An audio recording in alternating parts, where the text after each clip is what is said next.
So, should you do a smoothie challenge? You might be wondering, I've had smoothies in the past, I didn't really enjoy them, or, they're just kind of foreign to me. I don't even know what a smoothie is. Do I really want to do a challenge?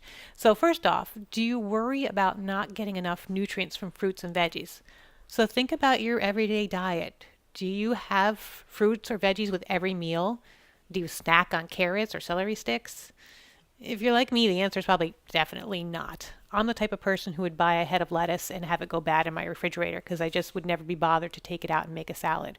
Or if I had a salad, after I finished it, I'd be like, well, that was nice, but where's my meal? So for me, I definitely wasn't getting enough nutrients from the fruits and veggies. And if you're like me, it's something that bothers you because you need to be eating them, but you're really not. So if you're that kind of person, then really the smoothie challenge is going to be a great benefit to you. Secondly, do you eat a whole lot more processed foods than you like?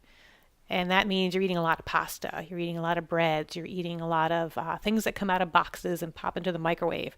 If you're somebody who's trying to lose weight, you might be eating a lot of those microwave meals. Well, that's all processed junk. And it's really not healthy for us. And even though we all know that, it's just one of those things that you kind of gravitate towards is what's easy, what can you just throw into a microwave and cook, what doesn't take a lot of prep. So if you're one of those kind of people and you know you're eating way too much processed food, then smoothies are going to be a great way for you to get whole, real food into your diet without being a burden on you. Do you also have a busy lifestyle? And that, again, it describes me and it describes probably most of the people on the planet right now. We're all rushing. We all have these busy, hectic schedules, and coming home and making a home cooked meal, we just don't have the time for that, right? So if you have a busy lifestyle, you'll find that smoothies are very quick and easy to prepare.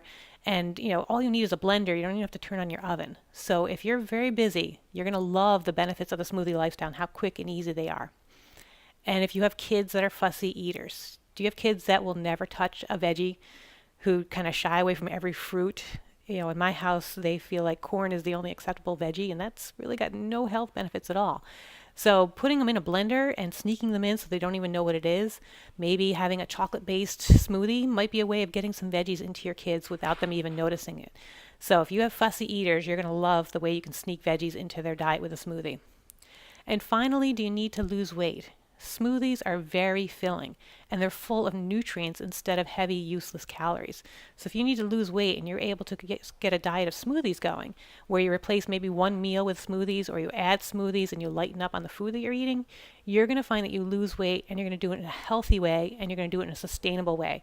So that over time, you don't kind of fall off the wagon and start going back to your old diet. Keep smoothies as a regular part of your diet and you're going to find that the health benefits and the weight benefits are great. And that's what the smoothie challenge is about, is helping you incorporate this into your diet to have smoothies be a regular part of your routine and not something you do just for a few days, maybe 30 days and done. This is just a fun way to get you started and then have it last for a lifetime. So I hope you met the criteria. I hope the smoothie challenge is interesting to you. Now let's dive into finding out exactly what a smoothie is and what it isn't. I'll see you in the next section.